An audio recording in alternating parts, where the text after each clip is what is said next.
offer to business that hasn't been shown before. You know, I have a whole energy that represents not just black youth, but white youth, Mexican youth, you know what I'm saying?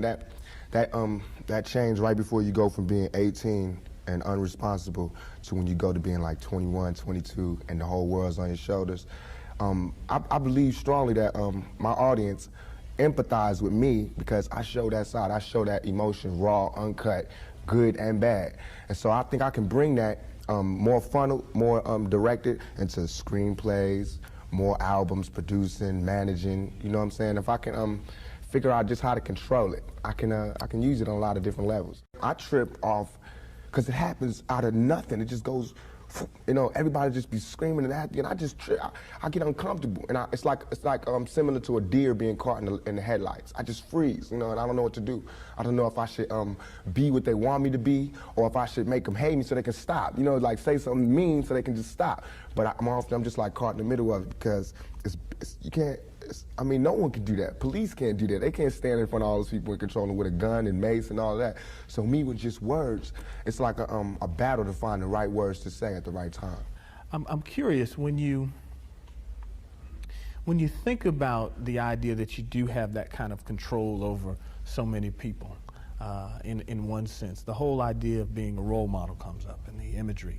And a lot of people who know you, and I talked to them beforehand, suggested that, hey, you know, when you meet him, he's going to be something entirely different than you imagine and what the media is portraying him.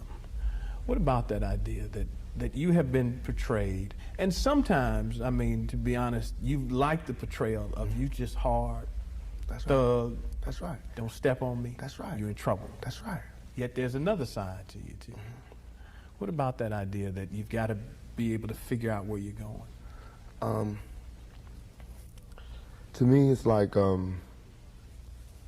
it is my sensitive side that likes to blow up the hard side, because if my image or my reputation could stop a confrontation before it happens, I'm fine.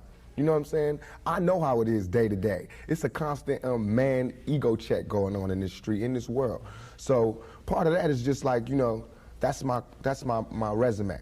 But as far as the media, they look at it as something different. They don't care about my resume. They don't care about me not getting in trouble. It's just another story, you know, and it's a real story. They don't have to pay for it, and they're going to milk it for all it's worth.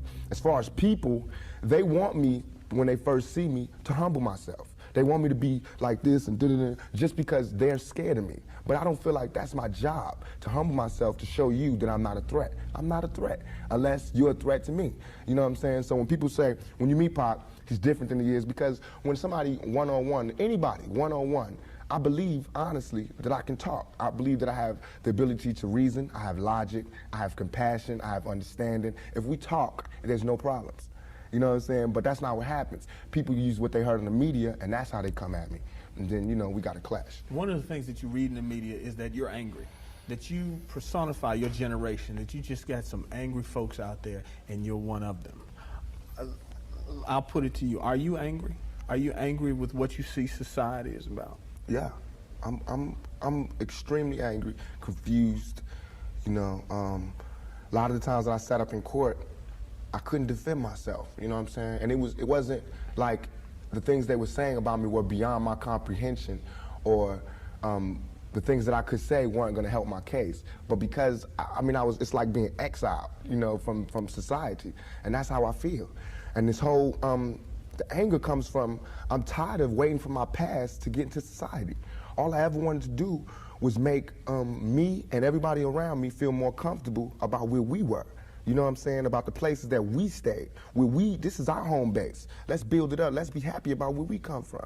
You know what I'm saying? Instead of trying to assimilate and get a pass key to where they at. You know what I'm saying? Not to say that everything needs to be separate, but we gotta find pride in ourselves. You know what I'm saying? And once you get the pride, like damn near 2 seconds after the pride comes anger from being held like that for so long, and to be made to go through those changes, you get mad. You know what I'm saying? I believe as soon as any black man receives his first 3 checks, he starts getting mad. Because it's not about the necessity of having to have a job and having to pay and having to do that. You don't care no more about the smiles and the, you know, yes, massa, because you done got paid.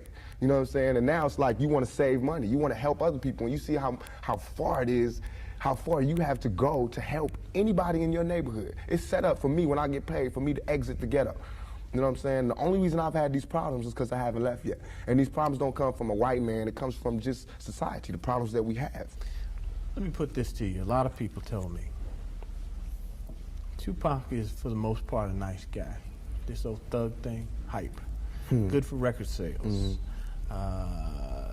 Helps him identify with the young people who are out there and angry, who would maybe label him a sellout, like they did Hammer, if he didn't have that hard side. What about that? First of all, nobody could call me a sellout. I'm not going for that. I'm not even in that. I'm not looking for approval from the black community because we don't give approval. You know, we don't really do nothing but exist. So it's not like black people could tell me, you a sellout or you true blue. You know what I'm saying? It's not that. I'm not even caught up in that.